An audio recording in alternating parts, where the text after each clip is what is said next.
آج عرب league council کا ہنگامی اجلاس بلایا جا رہا ہے، جس کے دوران سوڈان کی صورتحال پر غور و خوض کیا جائے گا۔ مصر کی وزارت خارجہ کے سرکاری ترجمان سفیر احمد ابو زید نے کہا کہ سوڈان میں خطرناک اور یکے بعد دیگرے ہونے والی تبدیلیوں کا تقاضا تھا کہ صلح اور مشورے اور عرب ملکوں کے مابین رابطہ کاری کے لیے ہنگامی اجلاس کا انعقاد کیا جائے تاکہ موجودہ بحران کے حل کے راستے تلاش کیے جا سکیں۔ سوڈان کی مسلح افواج نے اعلان کیا ہے کہ ریپڈ سپورٹ فورس کو ختم کرنے سے پہلے کسی طرح کے مذاکرات یا بات چیت نہیں ہوگی۔ فیس بک پہ جاری کردہ ایک بیان میں سوڈانی مسلح افواج نے ریپڈ سپورٹ فورس کے ان دعووں کی تردید کی ہے کہ اس نے انجینئرز کور پر قبضہ کر لیا ہے۔ بیان میں کہا گیا ہے کہ مسلح افواج سوڈان میں امن و استحکام کو بحال کرنے کے لیے پرعزم ہے۔ ایک دیگر پوسٹ میں مسلح افواج نے ریپڈ سپورٹ فورس کے اہلکاروں سے اپیل کی ہے کہ وہ پورے ملک میں فوج کی صفوں میں شامل ہو جائیں۔ یاد رہے کہ کل صبح سے سوڈان کے صوبے الخرطوم اور دیگر کئی شہروں میں فوج اور ریپڈ سپورٹ فورس کے درمیان اسٹریٹجک مقامات پر شدید لڑائی ہو رہی ہے۔ امریکی وزیر خارجہ جناب اینٹونی بلنکن نے سوڈان میں لڑائی کے فوری خاتمے کا مطالبہ کیا ہے۔ انہوں نے مسلح سوڈانی افواج اور ریپڈ سپورٹ فورسز کے درمیان بڑھتے ہوئے تشدد پر تشویش کا اظہار کرتے ہوئے دارالحکومت خرطوم کی صورتحال کو نازک قرار دیا۔ ایک ٹویٹ میں امریکی وزیر خارجہ نے تمام پارٹیوں کو ابھارا کہ وہ فوراً تشدد ترک کر دیں، مزید کشیدگی سے اجتناب کریں اور تصفیہ طلب مسائل کے حل کے لیے بات چیت کو جاری رکھیں۔ اسی طرح یورپی یونین کی خارجہ پالیسی کے اعلیٰ اہلکار جناب جوزف بوریل نے سوڈان کی تمام طاقتوں سے اپیل کی کہ وہ تشدد کا راستہ چھوڑ دیں اور لڑائی روکنے کے عمل میں فوری طور پر شامل ہو جائیں۔ ادھر برطانیہ کی وزارت خارجہ نے کہا کہ وہ سوڈان کی صورتحال پر قریبی نظر رکھے ہوئے ہے۔ برطانوی وزیر خارجہ نے سوڈانی قیادت سے مطالبہ کیا ہے کہ وہ تشدد کو کشیدگی کو نہ بڑھائیں۔ اسی طرح روس کی وزارت خارجہ نے بھی سوڈان کی تمام پارٹیوں سے مطالبہ کیا کہ ملک کی تشویشناک حالات کو ابتر ہونے سے روکنے کے لیے ضروری اقدامات کریں اور سیاسی ارادہ ظاہر کرتے ہوئے فائر بندی کریں۔ فرانس نے بھی سوڈان میں کل صبح سے جاری شدید لڑائی پر گہری تشویش کا اظہار کرتے ہوئے کہا کہ اس بحران سے نکلنے کے لیے سوڈانی فریقوں کی مدد کرنے کے لیے تیار ہے۔ ادھر چاڈ نے اعلان کیا ہے کہ فوج اور ریپڈ فورسز کے درمیان جھڑپوں کے پس منظر میں اس نے اپنی سرحدوں کو بند کر دیا ہے۔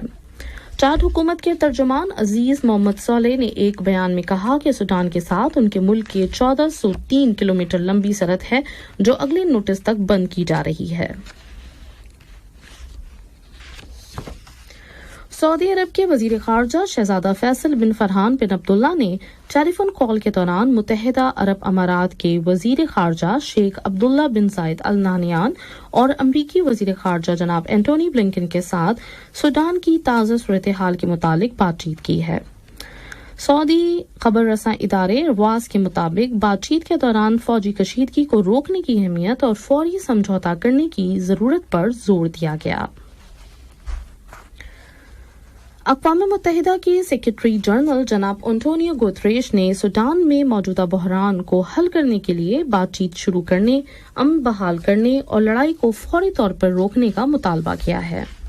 ایک بیان میں انہوں نے کہا کہ ملک میں کسی بھی طرح کی کشیدگی سے سوڈان کی مشکل انسانی صورتحال اور زیادہ ابتر ہو جائے گی اور عام شہریوں پر اس کا انتہائی برا اثر پڑے گا۔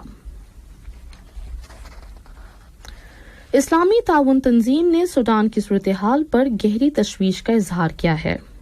ایک بیان میں OIC کے سیکرٹری جنرل جناب ابراہیم حسین طہ نے فوری طور پر جنگ بندی اور بات چیت شروع کرنے کا مطالبہ کیا ہے۔ انہوں نے سوڈانی عوام کی بصیرت اور ان کی قیادت کی دانشمندی پر اعتماد کا اظہار کرتے ہوئے کہا کہ وہ بات چیت اور مذاکرات کے ذریعے اس بحران سے نکل آئیں گے۔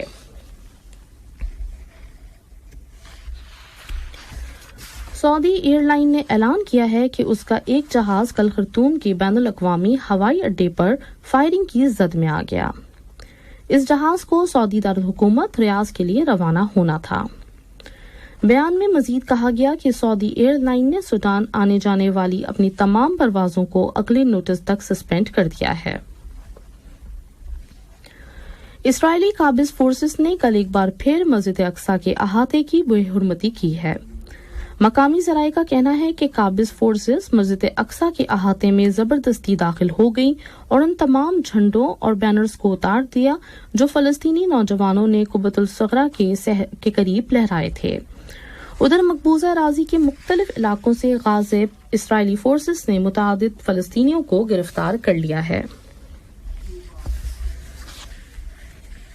جرمنی نے ملک کے آخری 3 ایٹمی پلانٹس کو بھی کل بند کر دیا ہے اور اس طرح 60 سال کے بعد ایٹمی توانائی کی پیداوار کو ملک میں بالکل روک دیا گیا ہے۔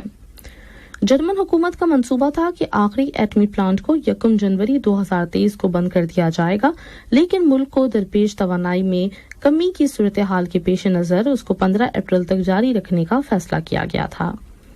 یاد رہے کہ سن 2011 میں سابق جرمن چانسلر محترمہ انجیلا میرکل کی حکومت نے فیصلہ کیا تھا کہ ایٹمی توانائی کے پلانٹ سے آہستہ آہستہ چھٹکارا حاصل کر لیا جائے گا۔ قابل ذکر ہے کہ ایک سروے کے مطابق جرمنی کی آدھی سے زیادہ آبادی یعنی کہ 52% ایٹمی توانائی پیدا کرنے والے ان اسٹیشنز کو حتمی طور پہ بند کرنے کے خلاف ہیں۔ فرانس کے صدارتی دفتر نے اعلان کیا ہے کہ فرانسیسی صدر ایمانوئل میکرون کل پیر کو قوم سے خطاب کریں گے۔